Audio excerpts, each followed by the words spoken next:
当战争来临时，这个搭建在地下2米深的庇护所，保准不会被轻易发现。里面不但可以容纳1人生活，外部更是与大自然融为一体。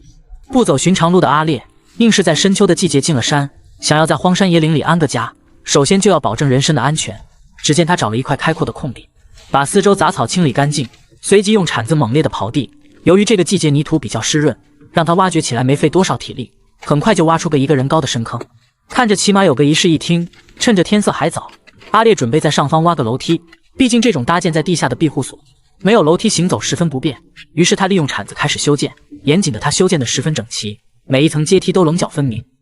不得不说阿烈非常有远见，这还没有搭建庇护所，就先想着把生火做饭的灶台搞定。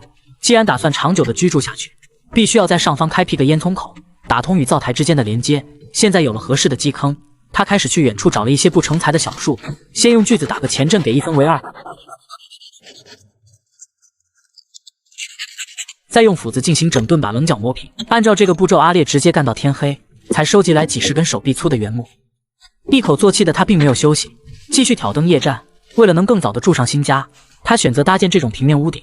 这种平面屋顶可以节省很多材料，且搭建过程十分简单，仅用了半个小时就把屋顶码得整整齐齐。昨夜在里面度过了一晚，今天一早阿烈就先铺上防水布。随着天气慢慢变冷，他不得不加快步伐，首先要用黄土进行回填，确保整个屋顶都要严丝合缝，直到把防水布全部覆盖上，这样室内看起来比较暖和。再把剩余的原木截成2半，用来填补门口一侧的空隙。考虑到隐蔽性的问题，他将红色的落叶置办在屋顶上，保准一走一过没人能够发现。老样子，先劈砍几根木材，点燃冬天里的一把火，随着一缕袅袅炊烟冒出，他顺手将结好的木墩摆放开来。为了能让自己睡得更加舒适，他选用上好的红木当做床体，然后将木板一片片铺设上去，在充满节奏的敲击声中，很快一张气派的木床搞定。剩余的木板也没浪费，继续用来组装个简易的餐桌。现在看这个室内的规整程度，就知道阿烈平时也是个讲究人。随着火炉越燃越旺，躺上去就有种久违的温暖。不过门口的小风还是四处乱窜，当即给门框安排了个立柱，接着用木板一片片拼接在一起，就得到一张防风又挡雨的安全门。此时只要固定上荷叶，就可以让它们喜结连理，永不分离。隔天一早，外面就已经被覆盖一层白雪。好在提前就搞定好了庇护所，得益于阿烈经常看荒野建造，这才让他搭建起来的心用手，每个步骤都是了然于心。在给灶台填了些木材后，他顺手准备好今天的食材。当他拿出一大片鸡肉的时候，有一说一，我羡慕了。隔壁荒野都是3天饿9顿，而阿烈却是顿顿不离肉，再配上几块新鲜的土豆，这就是传说中的坛子肉。撒上让人鼻孔敏感的小香料，放进灶台烘烤10分钟，就可以吃上香喷喷的美食。至此，阿烈在野外也算有个应急的庇护所，就算是媳妇来了都找不到。吃饱喝足以后，在自己亲手搭建的庇护所安详地睡了过去。谁能想到，一棵倒塌的千年古树，在这个男人的改造下，竟然成了合适居住的家。室内的壁炉不仅可以用来干饭，还能充当火炕，解决寒冷问题。这是喜欢露营的大壮，今天又带着狗子进了山。一场暴风雪过后，山里又多了不少倒塌的大树，而眼前这棵笔直的大树就是最好的承重柱，其粗壮的树根就有3米的高度。抑制不住建造基因的他，当即决定在这里安家落户。只见他先清理出一块干净的空地，然后去附近撂倒几棵不成材的小树，这些都是搭建庇护所的承重柱。大壮毫不客气地绑来一堆，随后用锯子打个前阵，再用斧子进行整顿，将原木的一端通通给凿出凹槽，这样就可以用一根横梁将其连接在一起，交接处再用工具钻出相通的孔。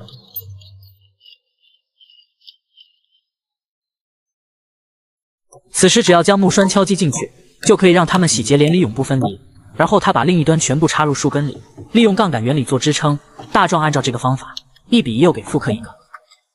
不得不说，这里简直是风水宝地，左右两侧的树根形成了天然的挡风墙。现在只要将顶部的横梁架好，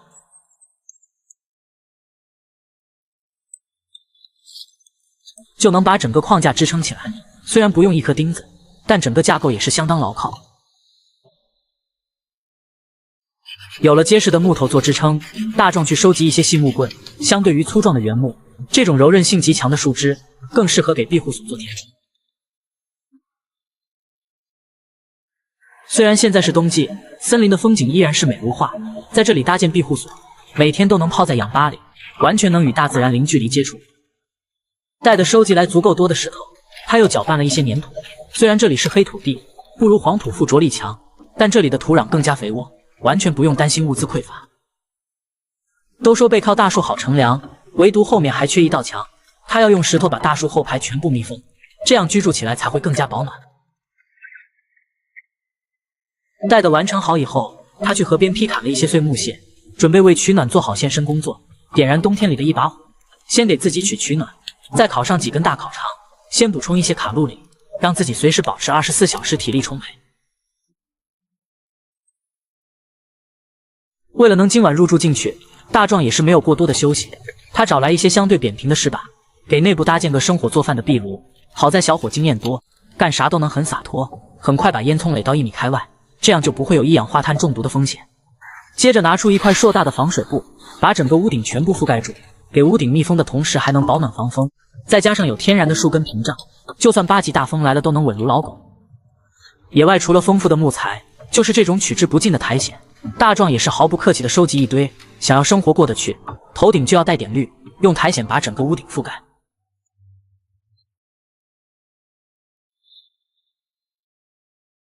而后找来一根优质的原木，将其分别截成2段，用来给底部做支撑。为了能让自己睡得更加舒适，他给自己选用上好的木材来搭建一张纯实木墙体。有了火炉的温暖，睡起来也是轻松许多。而后找来一根长相奇特的树枝，看着四四方方的形状，正好可以用来当做门框，顶部用10厘米长的钉子进行加固，确保整个门框牢固以后，这才带着狗子去附近转了一圈。他发现一棵古树身上分泌出的蜡油，这种树枝完全可以当做引火材料，在野外生存周边资源都要利用好。先用锯子打个前阵，直到把树枝连根拔起，看着内在的枝壁完全可以充当火把。有了足够的火源，不仅能驱散周边的寒气，也能让四处溜达的野兽望而却步。然后再安装上2个大号的节能灯，这才开始到了干饭的时刻。当他拿出鸡腿的那一刻，不得不说我羡慕了。别人荒野生存都是3天饿9顿，大壮不是加烤肠就是来鸡腿，这是妥妥的把生活过成了诗。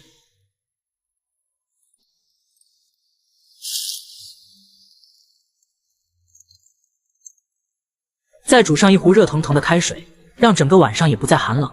一人一狗在静谧的森林中央，享受着独一无二的宁静。随着第2天的到来，大壮一早就被冻醒，他找来半截原木，将其结成一个个木墩，准备给庇护所前排搭建墙体。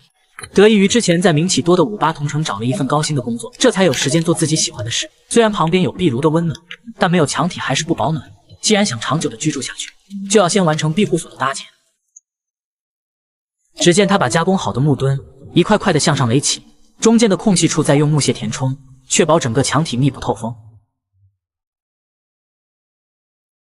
现在从正面看，完全有了家的样子。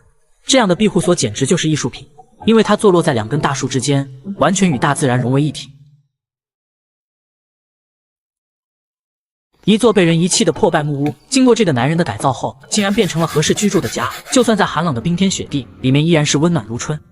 这是热爱野外生活的大胖，只要有时间就会来到山里居住，顺便锻炼自己的求生本领。就在刚刚和基友扎根好营地后，大胖无意间发现了一座被人遗弃的木屋，当即上前查看一番，其内部的结构已经腐烂不堪，多的不说少的不落。大胖决定将这里重新改造。只见2人先把整个屋顶拆了下来，由于森林里比较潮湿，整个架构需要再重新打造。好在这里的沙土比较松软，这让他们挖掘起来轻松许多，很快就把整个地面找得比较平整。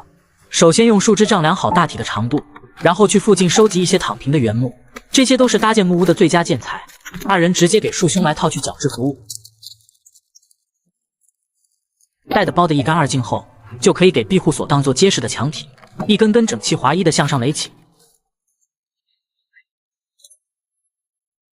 出于之前是3角形结构，所以房梁的部分需要一根粗壮的原木，不过在这之前2端还要劈砍出卡槽，这样放在上面才能更加牢靠。这才没收集多少木材。看着天色已经暗淡下来，听天气预报说今天有雨，大胖也是把防水布铺了上去，这样晚上过夜有备无患。为此2人还做了个简易的木床。不得不说这户外的生活还是丰富多彩。从他们拿出2块钱一根的羊肉串开始，有一说一我羡慕了。隔壁的荒野求生都是3天饿9顿，而这哥俩顿顿都有小烧烤。转眼就到了第2天，2人一大早就忙活起来。为了方便在室内施展拳脚，他们把横梁以及床铺都重新规整一遍，接着继续开始收集原木，两个人分工明确，没有过多的交流，一个人干不了的就一起上。果然好基友就是这么练出来的。虽然搭建房子比较辛苦，但两个人都是乐此不疲。为了能让房屋百年不塌，他们准备重新加固整个框架。只见他将原木的一端进行斜切，这样就可以对接出三角形结构，尾部再用10厘米长的钉子加固。为了能让房梁10拿9稳，心细的大胖还把头部给切出个卡槽，就可以把房梁重新嫁接上去。有了结实的基础框架，两侧就可以继续用木棍进行搭建。一根根细木棍砰砰砰钉上去，这画面感太强，像是敲在了脑门上。很快就完成了屋顶的加固。接着给屋顶铺垫上防水布，为了防止其离家出走，他用小钉子开始进行加固。看着大胖认真干活的样子，相信用不了多久就能住上温暖的家。好在附近有一条小溪，在疲惫之余也可以洗掉身上的陈年污垢，可谓是靠山吃山，靠水吃水。在补充完生命的源泉，也该到了封顶的时刻。只见他用床垫当作载体，开始搬运枯燥的树枝，将其铺满在整个屋顶上。为了防止其离家出走，最后再用细木棍压上去。面子好了看里子，他继续将原木切割成木板，有了油具的加持，让他节省很多体力。很快成群结队的木板呈现在眼前，用来给庇护所当做地板简直再合适不过了。一片片沙木板整齐划一地排列在一起，过程中还要用泥土进行铺垫，直到把整个地面全部铺满。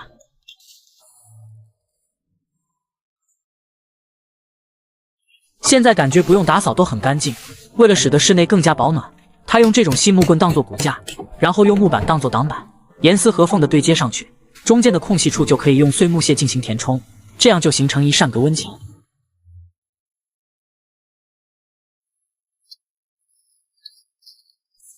待的把隔温墙密封严实以后，他继续用木板向上搭建。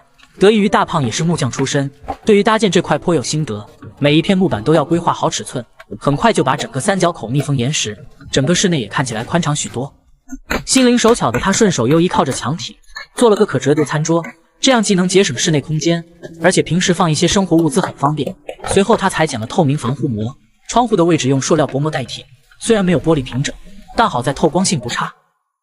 现在整个室内的格局就打开了，一口作气的他并没有休息，继续把原木分成几段，而且每个木桩都要劈砍出凹槽。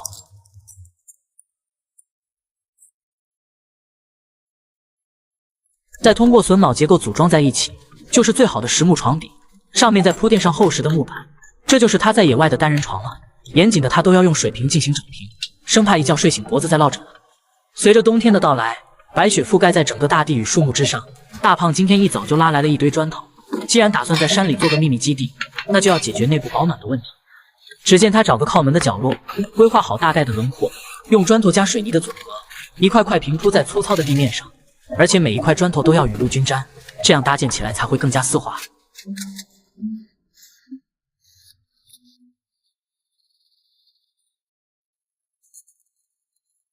最后再加上一块炉篦子，烟囱口用砖头进行密封。现在万事俱备，只欠东风。在屋顶开凿出合适的孔洞，就可以将1米长的管道精准的对接上。都说男人欣喜起来没有女人的事，就这边边角角都要弄得严丝合缝，这样整个冬天就不再寒冷。最后再安装上实用的木门，点燃冬天里的一把火。至此，一个残破的木屋改造完成。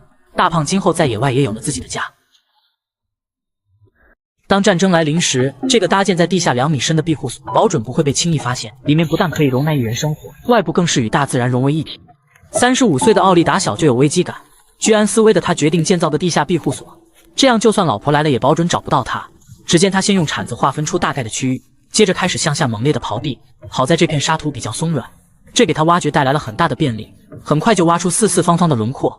不过想要居住下去，这些还是远远不够。这一忙活就到了晚上，眼看着天色黑了下来，奥利也不得不升起篝火堆。看来今天只能先露宿街头了。第二天的树枝上就已布满寒霜，这也预示着冬天正在慢慢靠近。奥利一早就开始干了起来，好在效率够快，挖了有半个人高。毕竟昨晚已经被冻得瑟瑟发抖，他要赶到下雪之前搭建好庇护。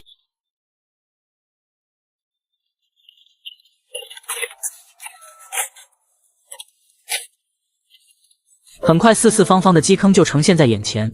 毕竟这种搭建在地下的庇护所，虽然保温性很强，但没有楼梯行走十分不便。于是他利用铲子就开始修建，严谨的他修建的十分整齐，每一层阶梯都棱角分明。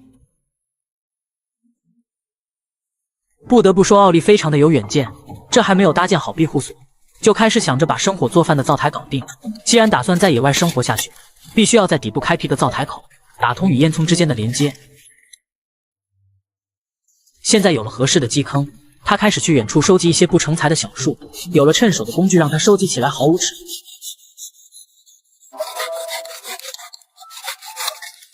很快就绑来成群结队的原木，这些就是搭建庇护所的承重柱。不过在搭建之前，要在大坑里挖出几个合适的小坑，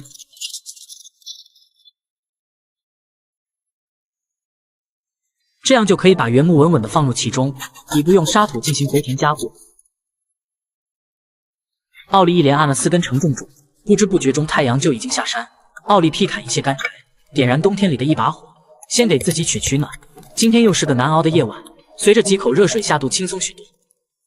次日一早就开始干了起来，先用立柱划分出大门的位置。今天的任务就是把这些原木通通都给安上去。先用锯子打个前阵，锯出一个个线条，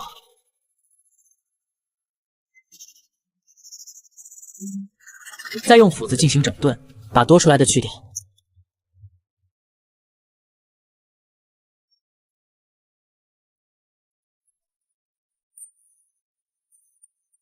就可以将带有凹槽的原木精准的卡上去，交接处用10厘米长的钉子进行加固。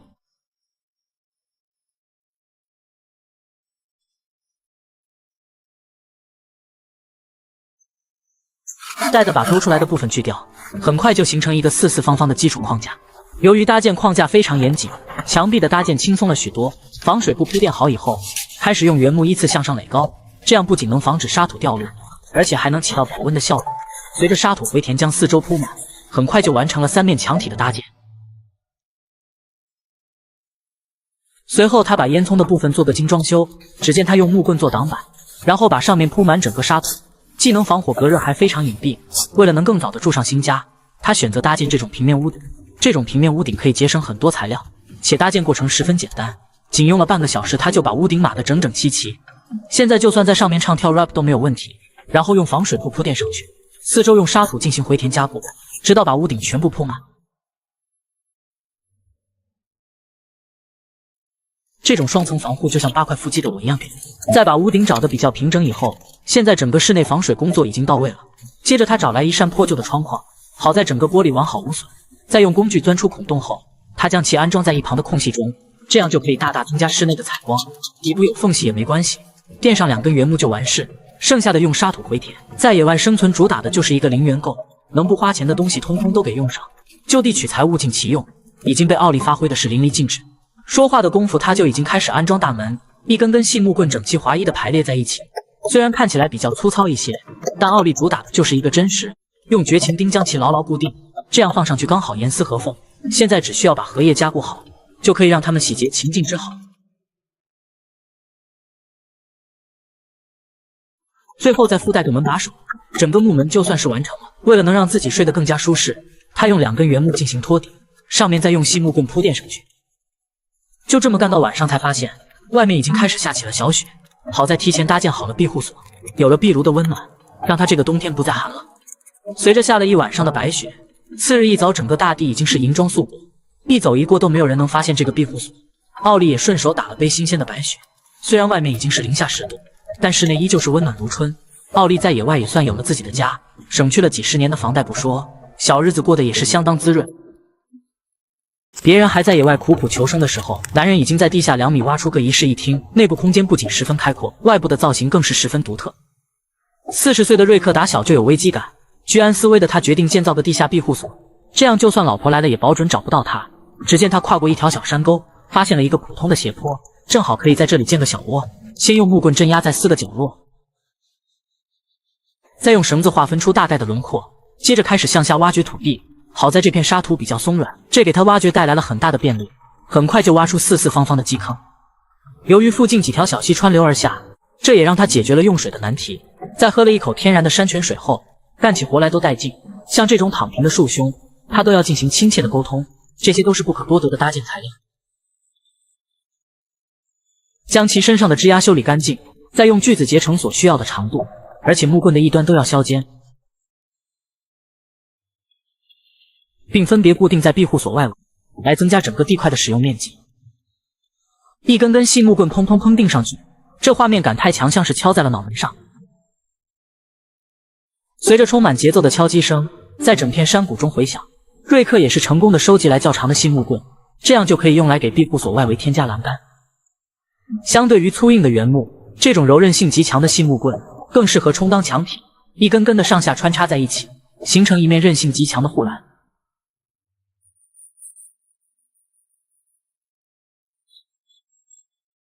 再把多余的边角料去掉，就可以用黄土回填加固，把整个空缺处全部填满，使得整个庇护所面积更加开阔。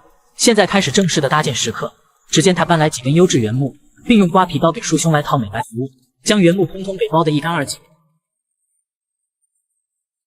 这还没完，他继续支起来篝火堆，为了能让庇护所经久不衰，他开始给原木进行碳化处理，把原木通通放在火堆上开烤，直到熏成乌漆麻黑的模样。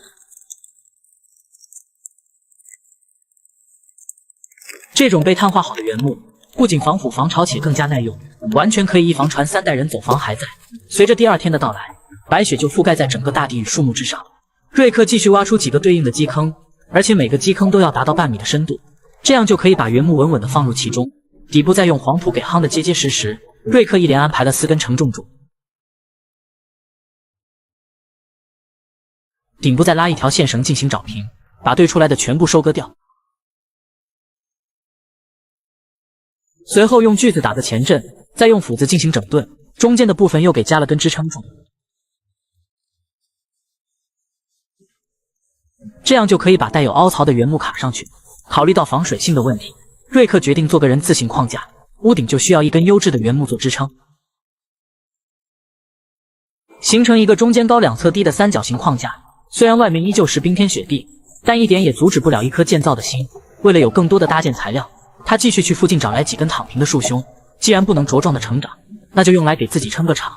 很快就加工了一堆手臂粗的木棍，用来充当船子再合适不过了。一根根细木棍砰砰砰钉上去，在充满节奏的敲击声中，整个框架也是稳如老狗。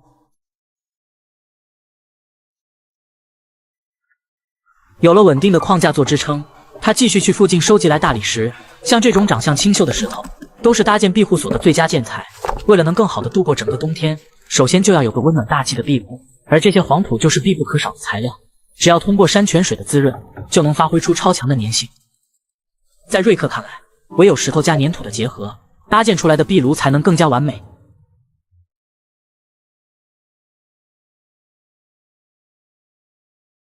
本以为瑞克是木匠出身，没想到瓦匠的活也很到位，整个壁炉搭建的相得益彰，仿佛天生就该如此。果然是木匠瓦匠双学位。为了防止一氧化碳中毒的风险，他都会把烟囱加高到屋顶上方，老样子点燃冬天里的一把火。随着烟囱冒出一缕袅袅炊烟，瑞克也顺手劈砍了几块木板，将其横竖拼接在一起，做个长方形的猪食槽。接着去山上打了一壶山泉水，再混合着粘土全部放入其中，就可以给庇护所搭建地基。有了石头做地基，整个庇护所才会更加牢固。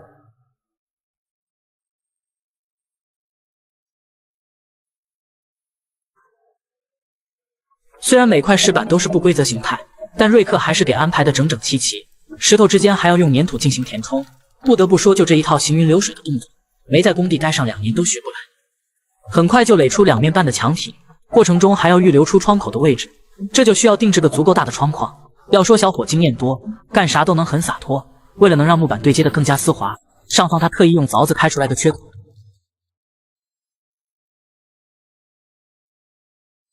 这样就可以精准的卡上去，让整个搭建过程更加融洽。而窗框的空隙处，继续用石头向上垒高，再施展个小魔法，一下子省了半天工。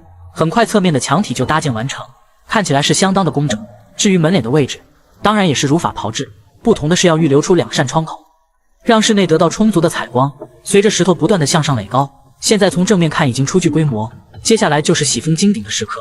只见他把加工好的木板一片片的铺设上去，让每一片木板都对接的严丝合缝。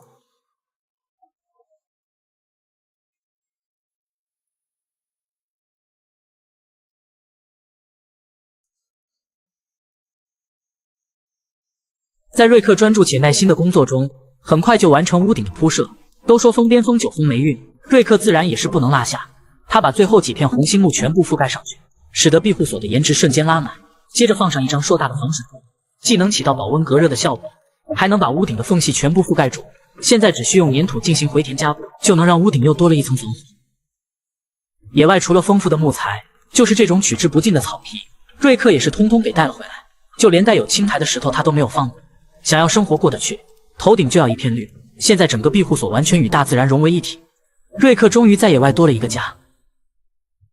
这是什么顶级享受？外面是零下30度的冰天雪地，男人搭建在森林的气派木屋，里面不仅生活设施一应俱全，更有温暖大气的壁炉相伴，小日子过得简直不要太爽。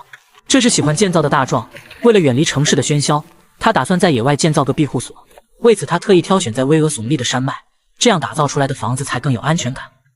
都说靠山吃山，靠水吃水，有了合适的风水宝地，他开始去收割一些躺平的树凶。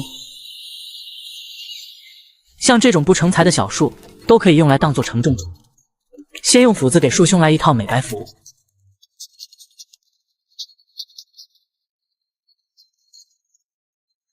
直到把原木包得一干二净以后，大壮并没有急着搭建庇护所，而是把木棍3两下拼接在一起，组装个可在野外吃饭的餐桌。有了合适的饭桌，当然要做个配套的餐椅。在大壮粗暴简单的改造下，很快上万块一套的餐桌餐椅搞定。这还没完，他继续用喷枪进行碳化处理，美观的同时桌椅也更加耐用。这一忙活就到了晚上，只见他先用石头搭建出简易的灶台，有了温暖的篝火，周边的野兽也不敢近身。看来今晚只能先对付一晚上了。随着第二天的太阳缓缓升起，大壮一早就开始忙活起来，先给自己准备好一顿丰富的早餐，毕竟只有补充好体力，才能应对接下来的工作。既然打算在野外生存下去，首先就要保证好人身的安全。一个坚固的庇护所能避免很多的危险。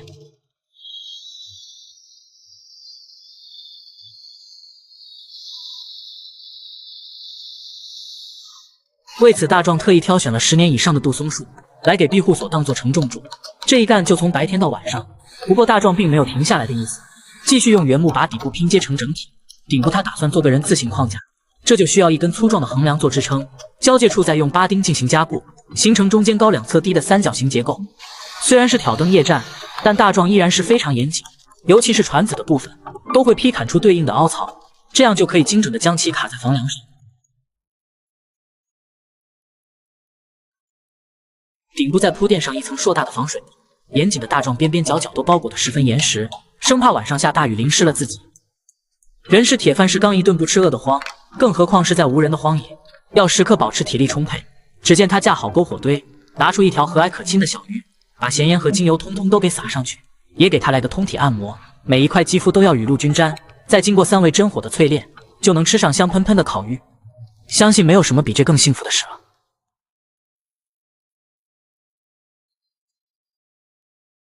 次日一早，整个大雾弥漫在山谷之上，这样预示着天气慢慢变冷。大壮也加快了前进的步伐，他打算在冬天来临之前成功的入住进去。好在附近的资源比较丰富，他把原木通通加工成木板，打算给庇护所搭建墙体。不过在这之前要修整下道路，这样今后爬上爬下也比较方便。要想富先修路，这是万年不变的道理。有了合适的阶梯做辅助，这样上下行走就会方便很多。现在工作也开始顺利的进行。只见他用木板一片片的向上垒起，搭建出一面密不透风的墙体，至于多出来的部分直接锯掉就好。另一侧也是如法炮制，虽然看起来比较粗糙，但该有的细节大壮做的还是很到位，每一片木板都叠加的刚刚好。得益于有了油锯的加持，使得切割的工作顺利许多。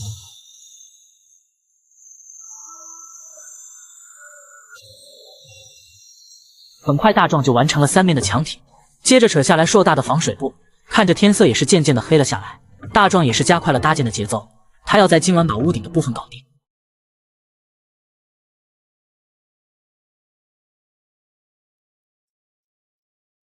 随着一声油锯的切割声响起，最后一片木板也是顺利的搭建完毕，看得出来大壮非常满意。第二天一早就马不停蹄的干了起来，他先是丈量出木屋的高度，接着用油锯切割出合适的长度，用来给前排当做立柱，既能起到支撑的作用，也能划分出大门的位置。现在万事俱备，只欠东风。由于搭建框架十分的严谨，使得搭建墙壁轻松许多。有了之前搭建的经验，很快前排的位置就被大壮铺满。虽然简单粗暴了一些，但效率是真的高。现在只需要把边边角角找得整整齐齐，整个木屋也算有了大体的雏形。随着天色慢慢黑了下来，大壮点燃煤油灯，为了能睡得更加舒适，他3两下给自己拼接了个床板，再把4个床腿支撑好，这就是以后他在野外的单人床。试了试200斤的体重完全没有问题，当即给自己做了个一体式小餐桌。现在整个室内有了家的样子。要说还缺点啥的话，那就是再安装个壁炉，这样晚上睡觉才会更加温暖。老样子先点燃干柴烈火，随着烟囱冒出一缕袅袅炊烟，大壮又顺手做了个门板。虽然没有过于华丽的外表，但安全感这一块完全没得说。最后再给安排个门栓，就算黑熊来了都得摇摇头。至于墙体缝隙的地方，大壮用棉垫给做了一遍填充，以防四处溜达的小风乱跑。现在无论是室内的布局，还是室外的客厅，都已经有了一定的规格。大壮也终于可以吃上一顿丰富的晚餐了。随着秋去冬来，整个大地也是银装素裹。由于屋顶积雪的融化，使得室内部分的地方漏雨，大壮不得不重新给屋顶做一遍防水，把这种黑色的沥青垫子紧密的贴合在一起，就能完全胜任屋顶的防水工作。为了能增加室内的采光，他特意淘来一片2手的玻璃，在测量好大概的位置以后，准备给前排开个窗口。好在有个趁手的工具，在野外建造为他省去了很多麻烦。为了能把保暖做到位，大壮给窗口的位置加了很多棉垫，这才把一整块干净的玻璃安排上。现在室内就可以得到充足的采光，看得出来大壮越发的满意。当即打算给庇护所安排个露天阳台，这样不仅能提升庇护所的档次，关键是上下行走也是非常方便。将带有凹槽的木棍精准地卡上去，整个露台向外延伸出2米的距离，用原木将彼此连接成一个整体，中间再放上2根龙骨进行加固，然后把木板一片片铺设上去。由于庇护所的地基过高，底部也架起合适的木梯做支撑。就这么从白天到黑夜，反反复复经历了半个月，大壮仅凭着一双巧手拯救所有，硬生生在野外支起来一座木屋别墅。随着雪下的越来越大，大壮一早就给木门进行加固，把缝隙的地方全部覆盖住，至少能让室内提升至20度。然后找来一根优质的原木，将其用8钉给固定牢靠，用油锯加工出合适的板材。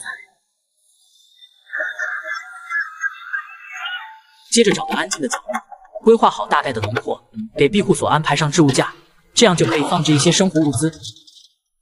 既然要长久的居住下去，旧的壁炉很难让室内温度提升，毕竟壁炉的体积有限。于是大壮一不做二不休，拉着自己的雪爬犁去附近收集一些鹅卵石，准备搭建个温暖大气的石头壁炉。要说大壮经验多，到哪都能很洒脱，光有石头肯定不够，他找来1桶上好的黄土，虽然已经被冻成一块，但经过大壮的揉搓依然非常细腻，只要通过山泉水的滋润，就能发挥出超强的粘性，用来搭建壁炉简直是绰绰有余。